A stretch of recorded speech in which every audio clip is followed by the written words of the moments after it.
하나님의 말씀은 요한복음 6장 1절에서 15절 말씀까지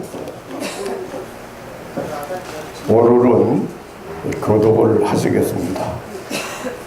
그 후에 예수께서 갈릴리 바다 곧 티베라 바다 건너편으로 가심에 큰 무리와 따르이 있는 병들에게 하나시는 표적을 보니라.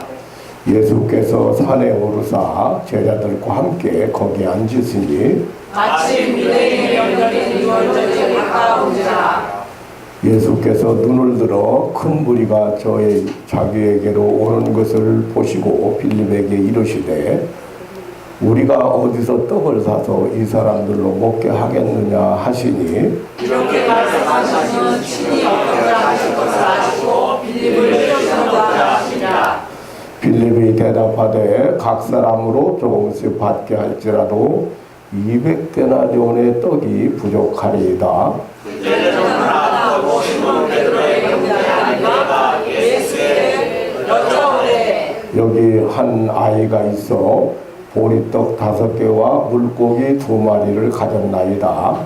그러나 그것이 이 많은 사람에게 얼마나 되겠삼나이까? 예수께서 가라사대 이 사람들과 함께하라 하신대 그곳에 잔디가 많은지라 사람들이 앉으니 수요가 5,000이 되더라. 예수께서 떡을 가져 축사하신 후에 앉은 자들에게 나눠주시고 고기도 그렇게 저 위에 원대로 주시다. 저희가 배부른 후에 예수께서 제자들에게 이르시되 남은 조각을 거두어 버리는 것이 약하다 하시므로 이에 거두니 보리떡 5개로 먹고 남은 조각이 12바구니에 찼더라. 그 사람들이 예수의 하신 표적을 말하되 이는 참으로 세상에 오실 그 선지자라 하더라. 14절까지만 보겠습니다.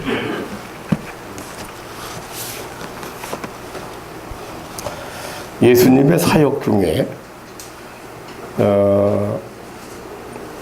예수님께서 바로 구약에 약속된 메시아라고는 구세주라고는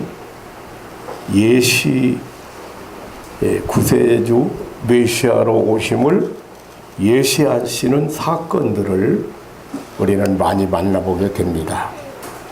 마태복음 9장에 보면 예수님은 중풍병자를 고치신 사건을 통해서 우리 인간의 죄를 사하시려고 이 땅에 오셨다는 사실을 알려주셨습니다. 마태복음 9장 2절에 보면 예수님께서 4사람이 메고 온 중풍병자를 보고 소자야 안심하라 내 죄사함을 받았느니라 그렇게 말씀을 하셨어요. 그러니까 거기 있는 서기관이 속으로 이런 생각을 했어요. 아니 저 사람 누군데 과연 자기가 죄도 사해 준다는 거야? 그런 속마음을 예수님이 아시고 6절에 보면 그러나 인자가 세상에서 죄를 사하는 권세가 있는 줄을 너희로 알게 하노라.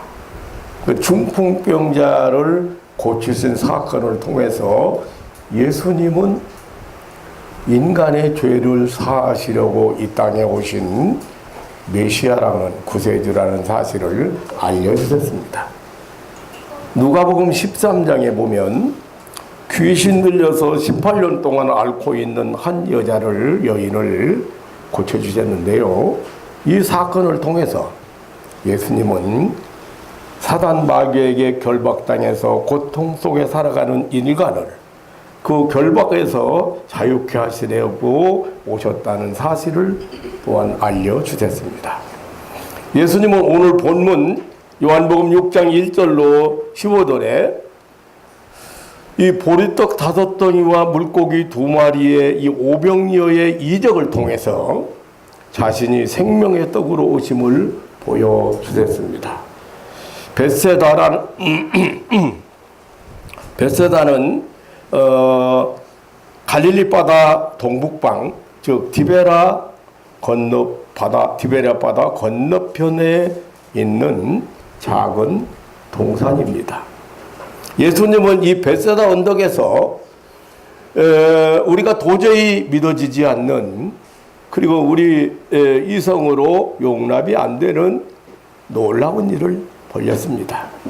보르떡 5개와 물고기 2마리로 5,000명을 먹인 오병이어의 사건입니다.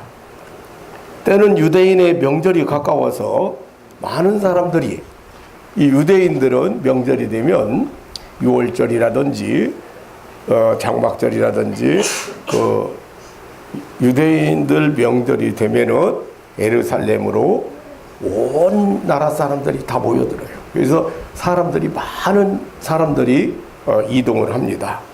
그런데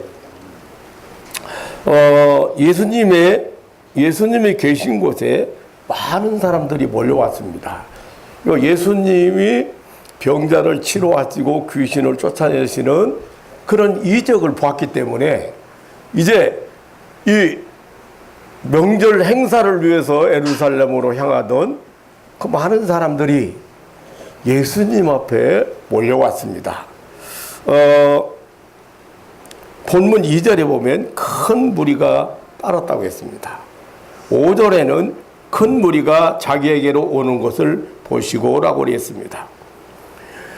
이 많은 무리들이 몰려왔는데 벳세다 언덕에서 예수님의 이야기를, 예수님의 천국 이야기를 듣다 보니까 어느새 벳세다 언덕에는 해가 저물어가고 있었습니다.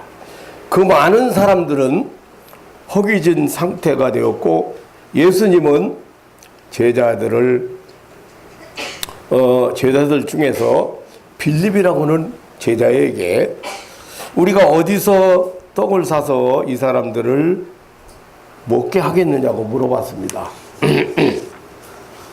물론 예수님의 이 질문은 어떻게 하시려는 계획을 가지시고 의도적으로 빌립을 시험하시려는 것이었습니다. 7절에 보면 빌립은 이렇게 대답을 했습니다. 각 사람이 조금씩 받게 할지라도 200데나리온의 떡이 부족하리이다. 다시 말하면 불가능하다는 거죠. 네. 이 사람들 떡을 어디 가서 살 것이고 이 많은 떡을 어디 가서 사고 또 돈은 1년 품삯이 되는 200데나리온을 어디 가서 구합니까? 불가능하다. 그만한 떡을 파는 데도 없을 뿐 아니라 불가능하다. 그런 대답입니다. 그때 베드로 형제 안드레라고는 제자가 있었는데 이 제자는 한 아이가 갖고 있는 보르떡 5개와 물고기 2마리를 도시락이죠. 아이가 먹으려고 엄마가 사준 도시락을 예수님께 소개했습니다. 그러면서 하는 말이 이거 보리떡 5개와 물고기 2마리가 이 많은 사람에게 얼마나 되겠습니까? 역시 불가능한 것을 말한 거죠. 인간의 한계성을 드러내는 말들입니다. 이것이 인간의 지식이요. 이것이 인간의 상식이고 이것이 이성이에요. 인간의 과학이고 수학입니다. 이 작은 것 가지고 이 어마어마한 5,000명이 넘는 5,000명이 되는 이 많은 사람이 이것 가지고 뭘 할 수가 있겠습니까? 각 사람에게 참으로 큰 무리인데 각 사람으로 조금씩 먹게 한다고 해도 200데나리온의 떡이 필요합니다. 그 많은 수량의 떡을 구할 수도 없을 뿐 아니라 살 수 있는 돈도 없습니다. 어린아이가 자기 도시락 보리떡 5개와 물고기 2마리를 가져왔습니다. 근데 이것이 많은 사람에게 얼마나 되겠습니까? 지금 현실적으로 절대 불가능하다는 이야기들을 제자들이 하고 있습니다. 이 모든 표현들은 인간 이성이 정확하게 현실을 파악하고 이해하고 있다는 사실을 지금 우리에게 알려주고 있습니다. 뿐만 아니라 인간 능력의 한계성을 드러내고 있는 말들입니다. 불가능의 성악을 정확하게 파악하고 지적하고 있습니다. 아무리 과학이 발달하고 인간의 지식이 최고도의 수준에 이른다고 해도 이것은 시간과 공간 세계에서만 가능한 것들입니다. 이 과학이라고 하는 것은, 인간 이성이라고 하는 것은 이 가견적인 세계, 다시 말하면 눈으로 볼 수 있는 세계에서만 수용되는 물리적 한계 상황 속의 것들입니다. 지금 눈으로 보고 피부로 느끼고 분석하는 성질의 것들입니다. 유한적이고 제한적인 성질의 것입니다. 예수님은 제자 빌립에게 이런 인간 세계의 이성적 질문을 던졌습니다. 5절에 보니까 우리가 어디서 떡을 사서 이 사람들로 먹게 하겠느냐고 물었습니다. 예수님께서 이렇게 말씀하신 것은 친히 어떻게 하실 것을 아시고 빌립을 시험하기 위함이라고 했습니다. 이것은 빌립에게 인간 이성의 한계 상황을 고취시키기 위함이었습니다. 뿐만 아니라 큰 무리를 향한 문제 해결의 비결이 결국 인간의 이성의 분야가 아니라는 사실, 다시 말하면 과학이나 어떤 특수한 인간 방법에 있는 것이 아님을 가르쳐주기 위함이었습니다. 역시 빌립은 모든 사람을 대표하는 지극히 이성적인 대답을 했습니다. 7절에 보면 각 사람으로 조금씩 받게 한다고 할지라도 200데나리온의 떡이 필요합니다. 200데나리온의 떡이 부족할 것입니다. 제자 안드레도 이르기를 보리떡 5개와 물고기 2마리가 있는데 이것이 이 큰 무리에게, 이 많은 사람에게 얼마나 되겠습니까? 라고 이렇게 불가능을 말했습니다. 이것이 인간의 이성세계입니다. 이것이 인간의 과학이고 상식이고 수학입니다. 우리가 지금 살고 있는 이 세상의 계산법이고 아주 명확한 지식이고 상식입니다. 그런데 예수님께서 전파하시는 하나님 나라의 법칙은, 신령한 세계의 이 법칙은 전혀 우리 이성세계의 것이 아니고 전혀 다르다는 거죠. 고개가 넘어가시네. 다 아는 얘기요? 맨날 아는 얘기 하는 것 같지?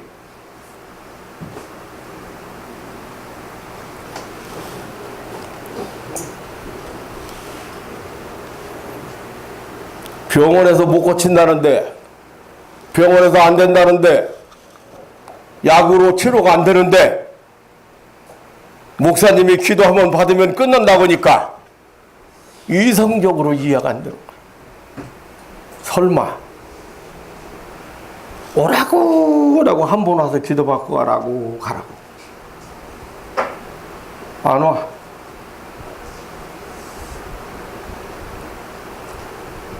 맨날 많이 와가지고 기도받고 해결보고 가면서 뭐라고 가겠어? 뭐라고 가겠어?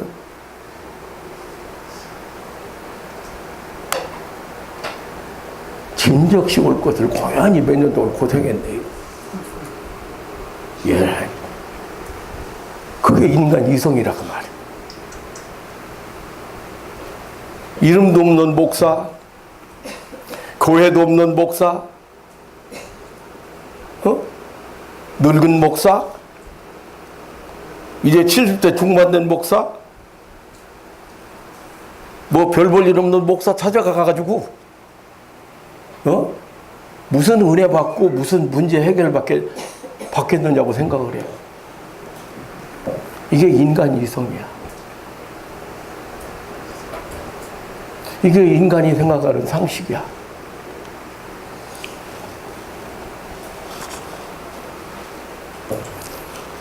지금 성경은 이론을 얘기하는 게 아니고 이성 과학을 얘기하는 게 아니에요.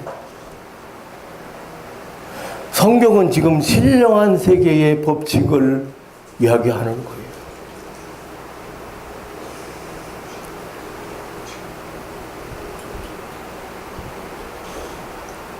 예수님은 먼저 질서 정연하게 거기 사람들을 정돈시켰습니다. 오늘 본문 10절에 예수께서 가라사대 이 사람들을 앉게 하라 하신데 그곳에 잔디가 많은지라 사람들이 수요가 5천쯤 되더라고 했습니다. 질서는 하나님 나라의 기본 법칙입니다. 무질서와 혼돈은 마귀 사탄의 세계입니다. 예수님은 5천 명의 무리를 질서 정연하게 앉히셨습니다. 그 사람들은 순종했습니다. 하나님 나라는 질서와 순종 속에서 체험되어지는 나라입니다. 성경에 나타난 이적은 항상 순종하는 자의 것이었습니다. 그리고 예수님은 떡을 받으셨습니다. 11절에 예수님께서 떡을 가져라고 했습니다.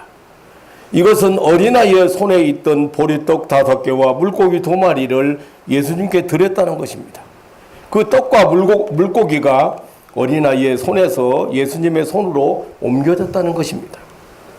예수님께서 베푸신 이적의 원리 중에 하나는 이미 있는 것으로 하신다는 사실, 그리고 인간으로부터 하나님께로 옮겨졌을 때 하나님의 손에서 이적을 베푸신다는 사실입니다. 무에서 유를 나타낸 천지창조 이후에 모든 이적은 모두 유에서 나타내셨고 사람의 손에서가 아니라 전능하신 이의 손, 하나님의 손에서 나타내셨다는 사실입니다. 이제 떡을 받으신 예수님은 먼저 축사하셨습니다. 그리고 떡과 고기를 떼어 제자들에게 나누어 주도록 명했습니다.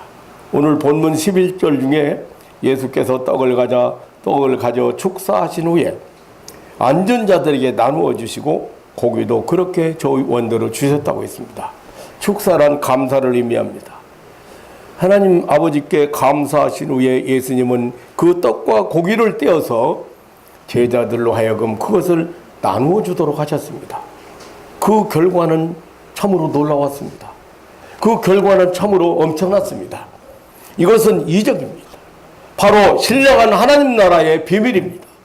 이 놀라운 기적의 현장을 성경은 아주 단순하게 소개했습니다. 이 놀라운 기적의 현장을 성경은 아주 단순하게 진술했습니다. 사실상 그 이상의 어떤 설명을 할 길이 없기 때문입니다. 그것은 이성이 아니라 과학이 아니라 수학이나 상식이 아니라 하나님 나라의 비밀이요 하나님 나라의 법칙이기 때문입니다. 그 떡이 예수님의 손에서 순간적으로 불어났는가? 아니면은 그 이적이 어느 시점에서 일어났는가? 우리로서는 설명할 길이 없습니다. 인간의 이성이 이해가 안 되고 인간의 과학이 증명할 수 없는, 그러나 이적의 결과는 너무도 확실하다는 사실입니다. 물고기 보리떡 5덩이와 물고기 2마리로 5천 명이 먹고 남았다는 사실입니다. 구약 성경에도 이와 비슷한 사건이 있습니다. 사렙다 땅 어느 여성도 집에 있던 가루통에 가루가, 그리고 기름병에 기름이 흉년이 지나기까지 없어지지 아니했다, 떨어지지 아니했다, 그렇게 성경이 증거하고 있습니다. 그런데 그거를 과학적으로 인간 이성적으로 왜 그렇게 되었는지를 설명할 길이 없습니다. 예수님은 가나 혼인잔치에서 물로 포도주를 만드셨습니다. 그 물통에 그 포도주통에 가득 물을 채웠습니다. 그것이 물이 이렇게 포도주로 변했습니다. 잔치를 치르는데, 그 집이 그 큰 잔치를 치르는데 부족함이 없고 모자라지 않았습니다. 포도주를 창조했을 뿐 아니라 물을 가지고 포도주를 변화시켜 놓았습니다. 예수님은 떡을 만드실 뿐 아니라 그 만드신 떡을 변화시키셨습니다. 예수님은 그 적은 떡과 적은 고기를 많게 변화시켰습니다. 이것은 이성, 다시 말하면 과학이나 수학이 아닙니다. 이것은 신령한 세계 하나님 나라를 보여주신 것입니다. 이러한 변화의 신비는 그 떡을 먹고 사는 당신의 자녀들을 이 땅에서 땅에 속한 자들을 하늘로 비천한 데서 존귀한 것으로 변화시킴을 암시하고 있습니다. 사망에서 생명으로, 불신앙의 육적 존재를 신앙의 영적 존재로 변화하는 변화입니다. 저는 어저께 여기 부부를 기도해주면서 느낀 게 있어요. 야, 하나님이 우리에게 믿음을 주셔서 믿게 하는 축복이 참 엄청난 것이구나. 이 불신 남편을 데리고 왔는데 이거 어디서부터 무너뜨려야 될지 그 내적 그 영적 상황이 캄캄해. 매 시간을 지금 그 사람이 가지고 있는 이성세계, 지금 그 사람이 지금까지 가지고 있는 세계관, 신이 어디 있느냐 눈에 안 보이는데, 그 사람이 가지고 있는 가치관, 이런 것들이 무너져서 하나님을 마음속으로 받아들일 수 있는 그런 상황이 돼야 하나님 말씀을 통해서 은혜를 받잖아요. 그걸 보면서 야, 참 여기 지금 말씀을 들을 수 있는 귀가 열리고 믿음이 요만한 믿음이라도 있어서 교회 나오는 사람들은 참 복을 받은 사람들이다. 그렇게 느껴져요. 근데 여러분, 보리떡 4개와 물고기 2마리를 가지고 5,000명을 먹였다고는 이 사건을 어떻게 설명할 건데요? 어떻게 이해할 건데요?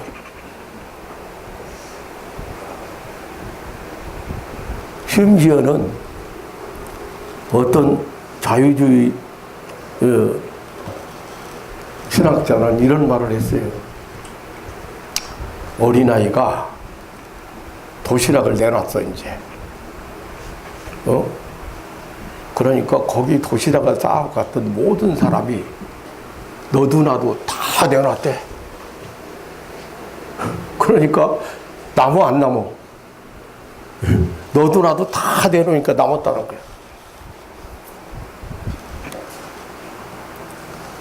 지금 이적의 세계를, 신령한 세계를, 비밀을 이성으로 해석하고 이해하려고 들어요. 성경은 그렇게 말하지 않습니다.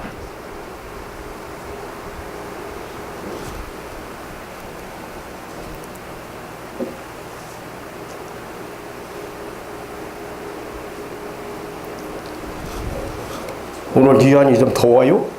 안 더워요?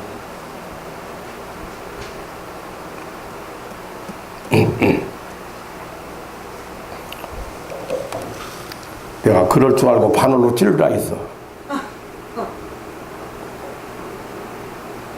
일주일에 한 번 와서 설교 듣고 가는 분들이 믿음이 생기고 확신이 생기고 뭔가 힘이 생겨가지고 가야 되는데,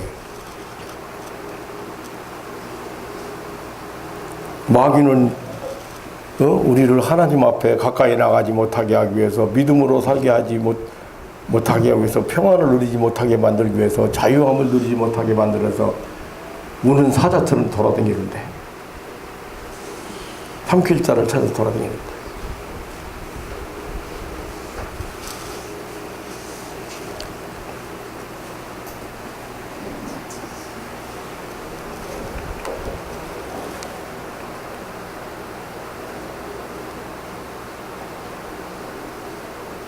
사랑하는 성도 여러분,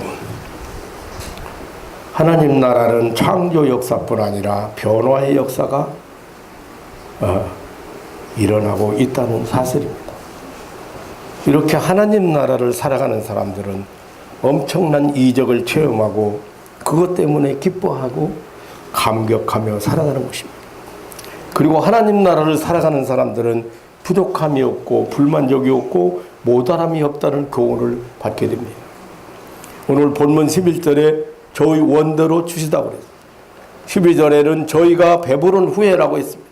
13절에는 남은 조각을 거두니 보리떡 5개로 먹고 남은 조각이 12바구니에 찼다라고 했습니다. 이것은 인간 이성이 용납되는 그런 세계가 아닙니다. 과학으로 증명되는 그런 사건이 아닙니다. 성경은 이론이나 과학이 아닙니다. 하나님 나라는 이성 세계가 아닙니다. 과학 세계가 아닙니다. 과학이 이론이 설명하거나 증명할 수 있는 그런 세계가 아닙니다. 신비의 세계요, 영적 세계입니다. 위성 세계, 다시 말하면 이론이나 과학은 아는 것이고 그리고 증명되는 것입니다. 그러나 하나님 나라는 이게 아는 세계가 아니에요. 믿음 세계예요. 과학이나 이론으로 증명하는 세계가 아니에요. 믿음으로만 수용되고 믿는 것이에요. 인간의 이성은 이론이나 논리나 과학을 각 사람에게 조금씩 나누어 줄지라도 200데나리온의 떡이 소요된다고 하는 것, 인식하는 것입니다. 그러나 하나님 나라는 그렇게 수학적으로 계산하거나 아는 인식되는 세계가 아닙니다. 보리떡 5조각과 물고기 2마리로 어떻게 5,000명이 먹고 12광저리가 차게 되었는가는 알 길이 없습니다. 그것은 나타난 결과를 다만 믿을 뿐입니다. 하나님의 천지 창조, 인간 창조, 그리고 통치, 다스리심, 섭리, 이건 믿을 수밖에 없는 실제적이고 실존적인 것입니다. 그러므로 하나님의 나라는 알고 믿는 것이 아니에요. 믿고 아는 것입니다. 알고 믿으려 드는 세계가 알고 먼저 하나님 나라를 알고 하나님을 알고 그리고 믿는 게 아니에요. 믿다 먼저 믿고 나중에 알게 돼. 베드로 사도가 요한복음 6장 69절에 보면 우리가 주는 하나님의 거룩하신 자신 줄 믿고 알았사옵나이다. 믿는 게 먼저예요. 믿는 게.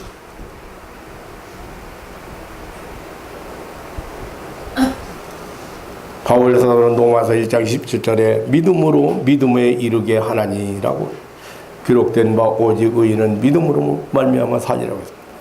사랑하는 성도 여러분, 우리 인생은 이 세상에 어떤 것으로도 만족이 안 되는, 만족할 수 없는 영적 존재입니다. 인생은 신령한 것으로 충족되는 영적 피조물입니다. 현대 교인들은 자기 삶의 모든 것을 이성적이고 지극히 합리적으로 그리고 타산적으로 믿으려고 합니다. 그래서 아주 계산이 빠르고 그 결과 항상 만족하지 못합니다. 불만을 품고 있습니다. 현대 교회는 지나치게 이성적으로 세상적으로 기울어지고 있습니다. 많은 교인이 모이는 교회는 큰 교회, 큰 목사, 큰 예배당 그렇게 산출하고 그렇게 생각합니다. 그러나 참된 교회의 가치 평가는 수가 아닌 복음의 진가에 있는 것입니다. 예수님은 두세 사람이 내 이름으로 모인 곳에는 나도 그들 중에 있느니라고 했습니다. 수천 명, 수만 명이 모이고 수많은 사람이 모여야 내가 그들과 함께 한다고 말씀한 일이 없습니다.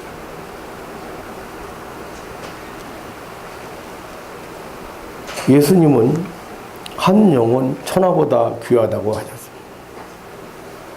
예수님, 성경은 잃어버린 한 마리 양, 한 생명, 한 영혼, 겨자씨 한 알, 한 알의 밀, 이런 용어를, 이 하나라는 용어를 계속 사용하고 있습니다. 이것은 심오한 하나님 나라의 표현입니다.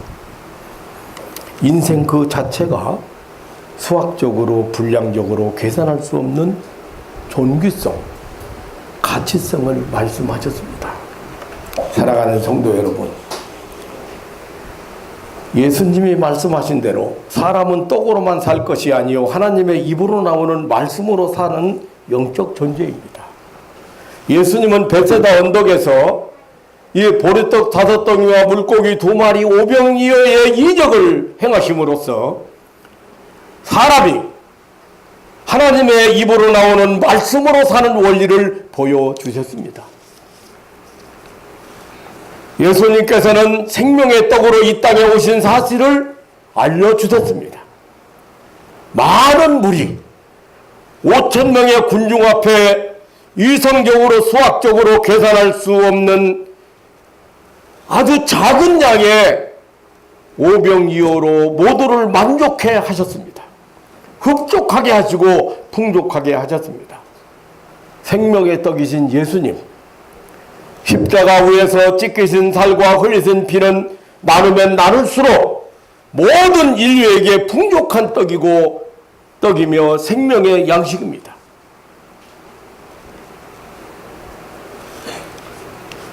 아직도 목사의 설교가 지금 이해가 안 되고 까무락까무락 하기 때문에 아멘 소리 한마디 안 나오는 거예요.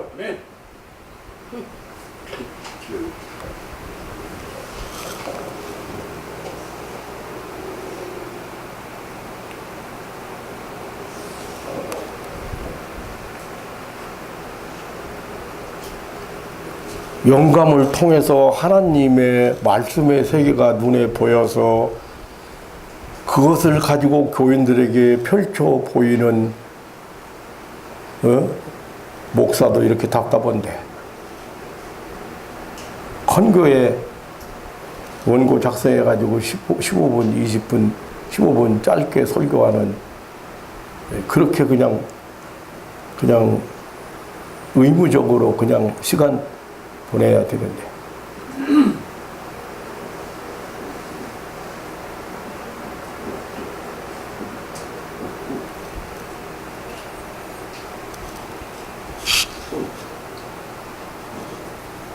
다시 말씀드리겠습니다.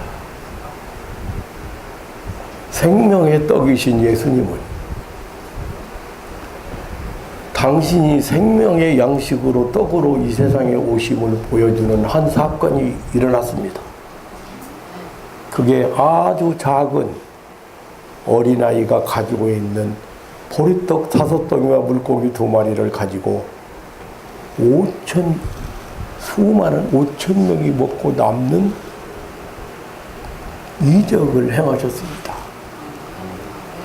그것을 통해서 예수님이 생명의 떡으로 오셨는데, 이 생명의 떡인 예수님은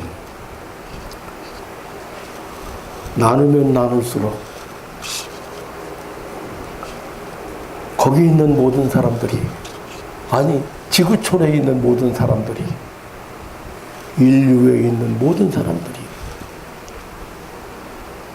만족하고 흡족하고 풍족하다는 사실을 믿으시기를 축원합니다. 아멘. 오늘 처음 오늘 아이들 눈 똑바로 뜨고 말씀을 듣는데 그만 또 못해 어른들이.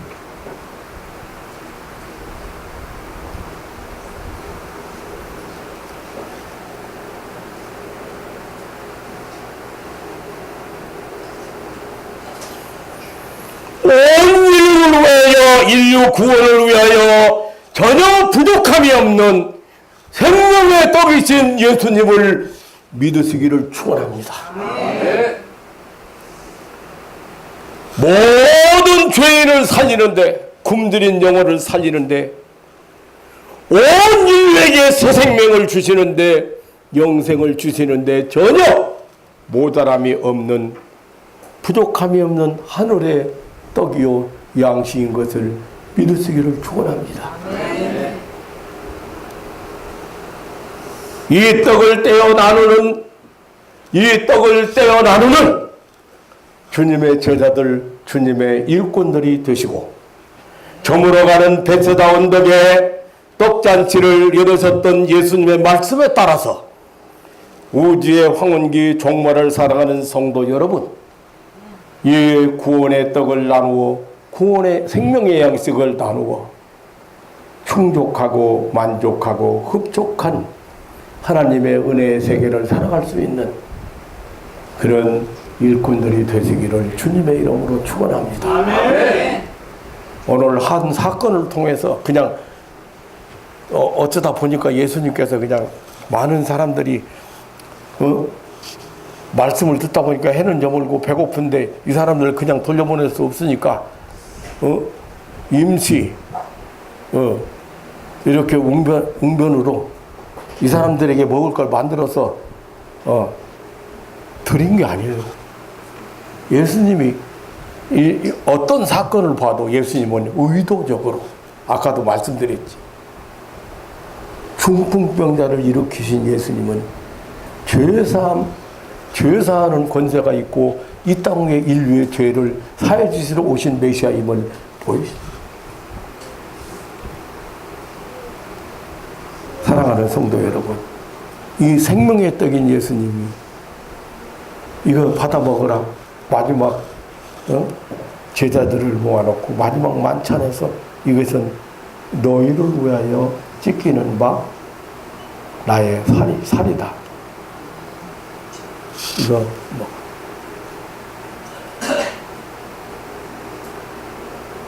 나누면 나눌수록 얼마든지 인류에게 생명의 양식이 되시는 예수님을 믿으시기를 주님의 이름으로 축원합니다.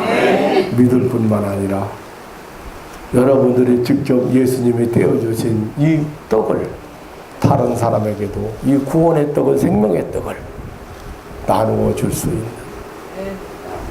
그래서 한 생명을 살려내는 그런 역할로 먼저 부름받은 사명을 감당하는 저와 여러분 되시기를 주님의 이름으로 축원합니다. 하나님 아버지, 놀라운 사랑과 은혜를 감사합니다. 우리 예수님께서 공생의 사역 중에 오병이어의 사역을 통해서 당신을 계시하신 놀라운 그 현장을 오늘 저희들이 잠시 이렇게 보았습니다. 하나님의 선한 뜻을 깨달았습니다. 하나님의 놀라운 은혜를 깨달았습니다.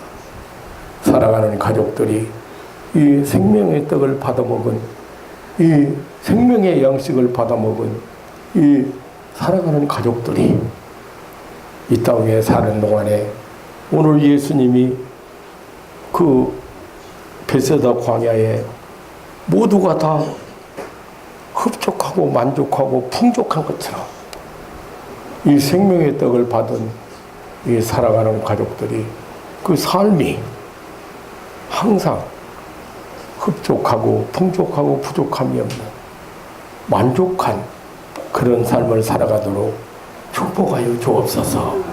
주의 성령께서 이 시간에도 각 사람 마음속에 또 하늘의 양식을 영원한 생명의 양식을 이렇게 받아서 그런 풍성한 삶을 살아갈 수 있는 새로운 힘이 생기고 새로운 믿음이 생기고 그리고 놀라운 축복의 세계를 갈 수 있는 그런 믿음으로 축복하여 주옵소서. 우리의 생명의 떡이시며 영원한 영생의 떡이신 예수님의 이름으로 기도하옵나이다. 아멘.